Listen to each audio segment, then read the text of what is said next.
Howdy folks, hope you've all had a good weekend and welcome to another episode of Mingles with Jingles. Now, I did say in last week's episode that I wasn't going to mention Fallout 76 this week unless, in the space of a single week, somehow Bethesda managed to add even more fuel to the raging dumpster fire that is the sorry saga of Fallout 76.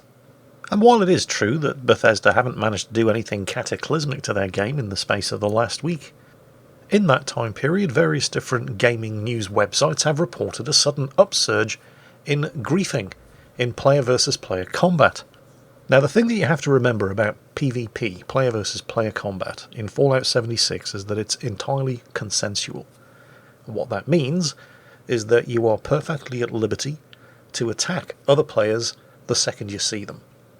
But that player will not take any damage from your attacks until they start fighting back.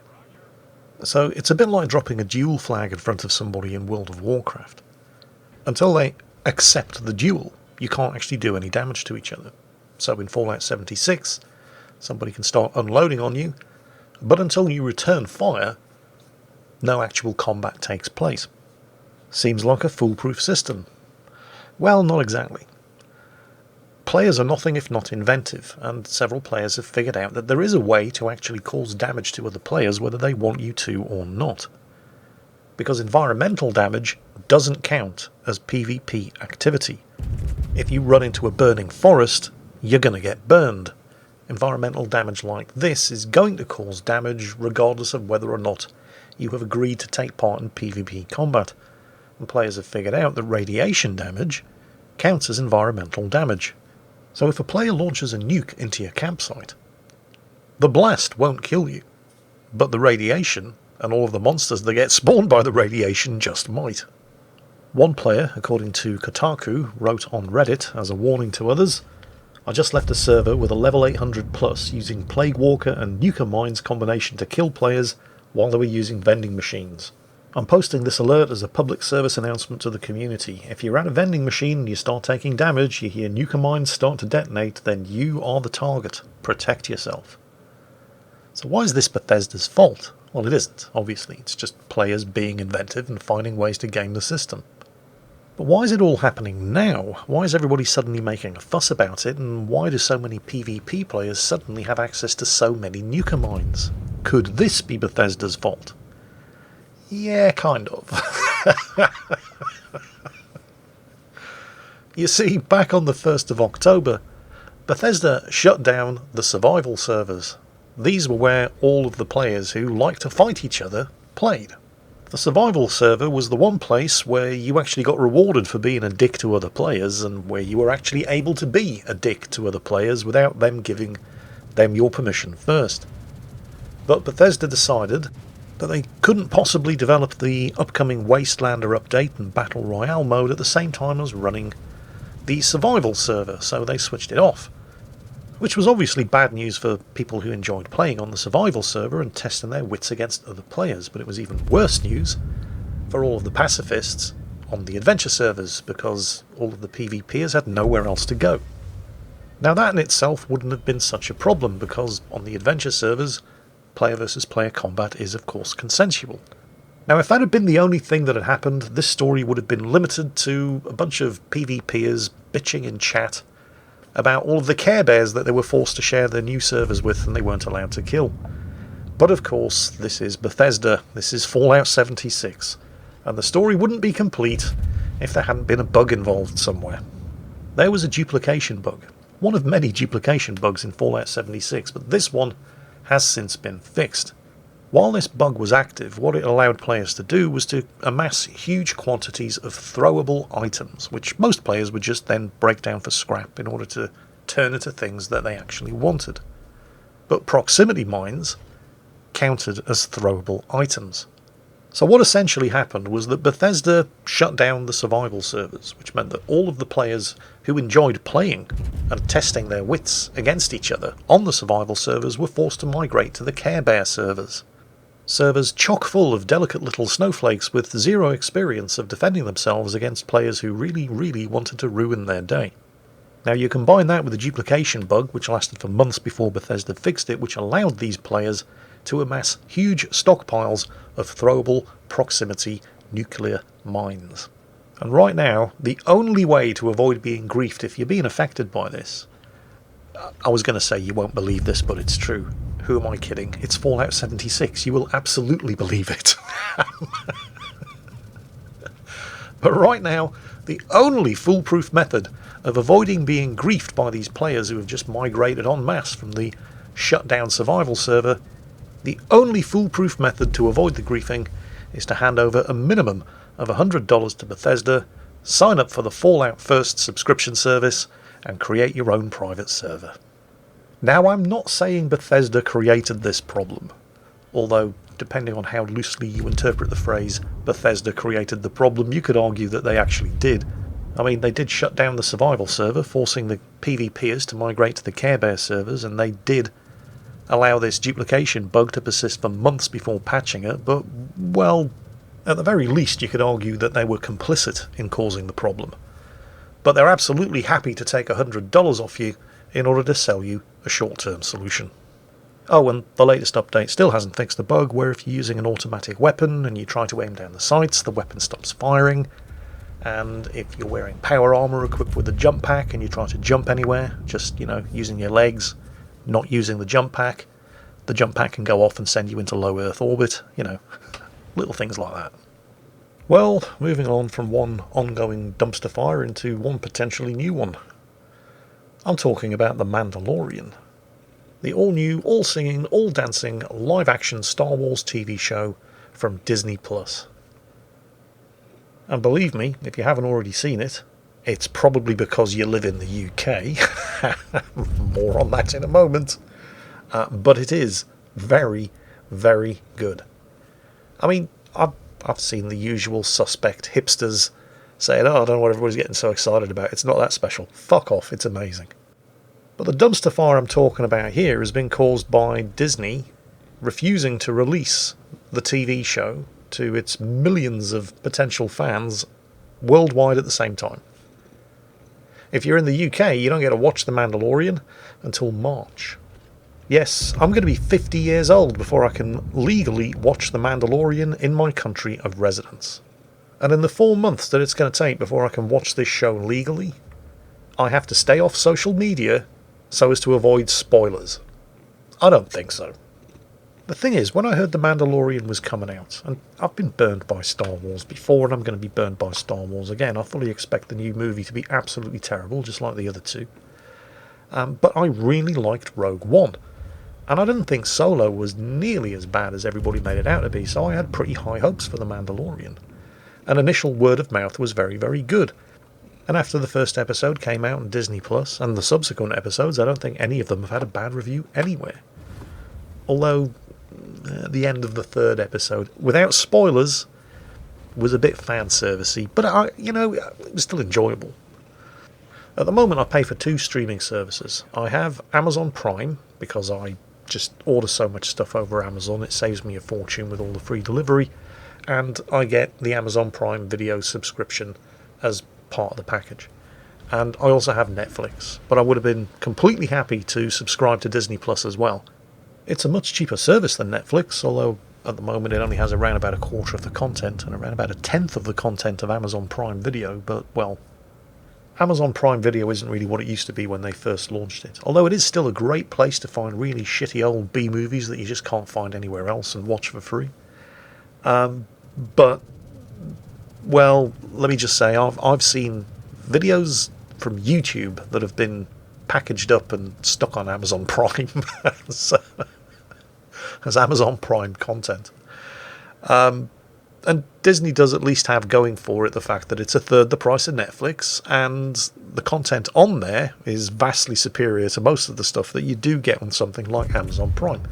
Although I have absolutely no doubt that once Disney Plus gets its foot in the door, the price will start to creep up after about a year, and there'll be all kinds of premium add-on packages that you can add to your subscription and so on and so on. Amazon's already doing it with various different premium channels that you have to pay an additional fee for.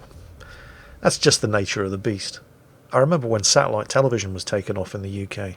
For the price of your monthly Sky television subscription, you got everything, absolutely everything included in one subscription. You got Sky One, you got Sky Movies, multiple Sky Movies channels, you got Sky Sports, I mean everything. And as soon as they got their foot in the door, suddenly Sky Sports required a separate subscription, Sky Movies 1 and 2 required separate subscriptions. Like I said, it's just the nature of the beast. But I would have been completely happy to legitimately pay for a Disney Plus subscription because it's not expensive, and I really wanted to watch The Mandalorian. But Disney just didn't want to give me that option, did they? I have to wait until March. I have to wait 4 months before I can watch the first live-action Star Wars TV show when everybody else is talking about it, and it's almost impossible to avoid spoilers. I even tried to go to the Disney Plus website and create an account and give them my money, but no, we have determined that you live in the UK, and so you can't watch this until March next year. Now, it did actually occur to me that because I have NordVPN, I could have used that to spoof the geo-blocking on the American Disney Plus website into thinking that I was trying to register from within the USA. And I thought about that for all of a minute, and then I decided, no, fuck Disney.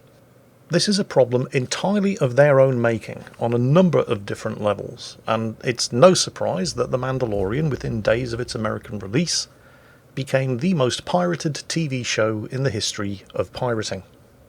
And I feel bad for the creators and stars of the show, and all of the people that put their time and talent and effort into making it. But I don't feel sorry for Disney, because they created this problem. If there's one thing that the fight against piracy should have taught us all by now, it's that making things difficult for people does not stop piracy. It encourages it. Some of you may remember the story that I told about the trials and tribulations I had to go through in order to play Rainbow Six on my laptop while on a 6-month Mediterranean deployment at sea in the Royal Navy.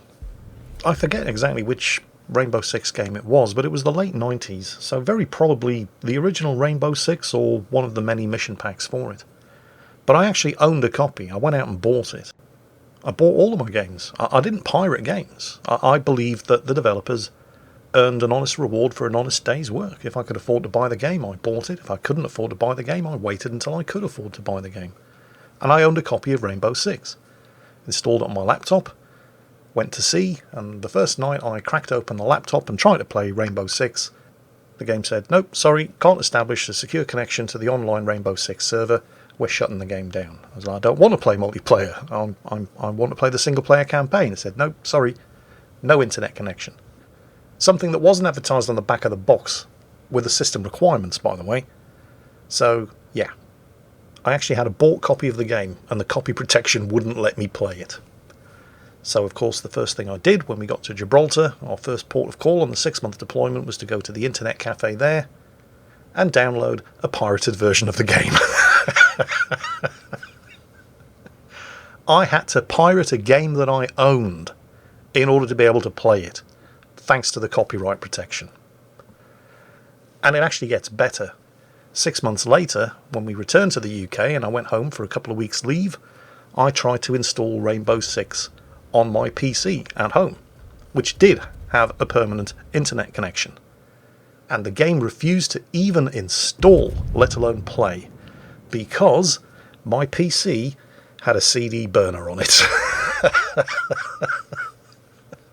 Ubisoft was so afraid I might try to make a copy of the game disc that I had bought that it refused to even install the game. Making things more difficult for people does not stop piracy. It actively encourages it.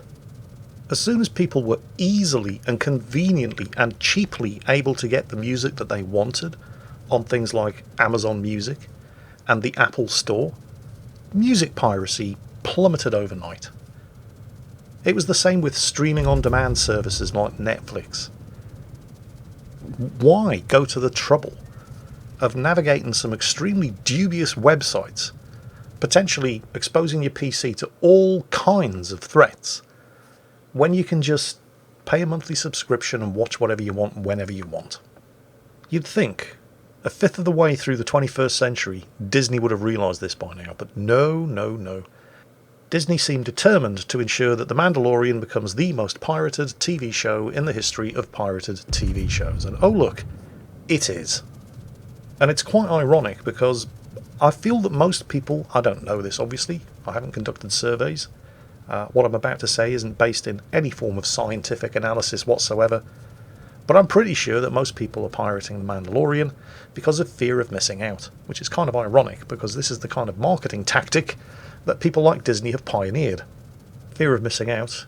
Also, quite ironically, a psychological phenomenon first identified in, I think, 1996 by, wait for it, a marketing strategist.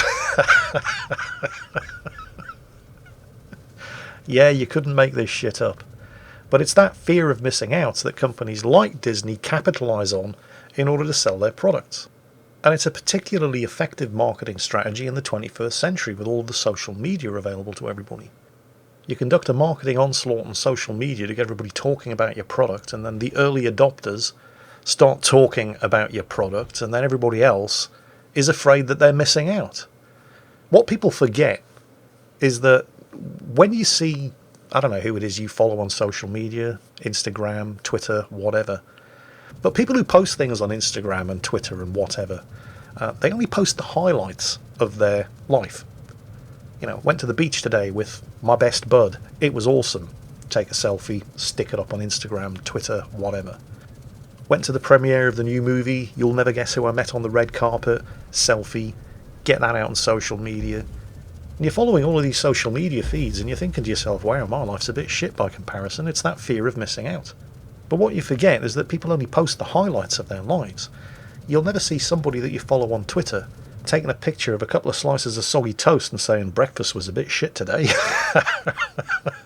Because funnily enough, that's what your breakfast looks like as well. And who wants to share that? Nobody will think they're awesome. Oh wow, look, this person I'm following on Instagram, their breakfast today was just as shitty as mine. Maybe their life isn't as spectacular as I have been led to believe. Perhaps I'm not actually missing out that much. But nobody wants to hear that, because then they're not spending money on things that they're afraid of missing out on.